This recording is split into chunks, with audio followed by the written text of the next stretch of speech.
Israel and the United Arab Emirates have reached a deal to normalize relations in what was called a historic accord by US President Donald Trump, who helped broker it. This is big, as until now, Israel had no diplomatic relations with Gulf Arab countries over the Israel-Palestine conflict, which has many dimensions to it, but at its core is a deeply religious issue. Palestinian leaders were reportedly taken by surprise.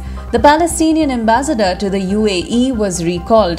The UAE Minister of State for Foreign Affairs Anwar Gargash was quoted by the BBC as saying that UAE's recognition of Israel was a very bold step to stop the ticking time bomb of Israel's annexation of the West Bank. He said the UAE saw this as a stoppage of the annexation, not a suspension.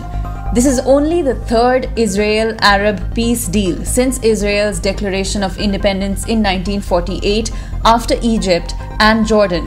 Now, what are the implications for the leaders of the three nations involved?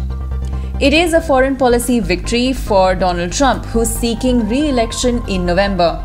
For Israel Prime Minister Benjamin Netanyahu, analysts believe this gives a personal boost to him amid his trial for alleged corruption. Meanwhile, UAE strengthens its relations with America and may receive economic, security and scientific benefits from Israel. Israel and UAE had already established unofficial ties over shared rivalries with Iran.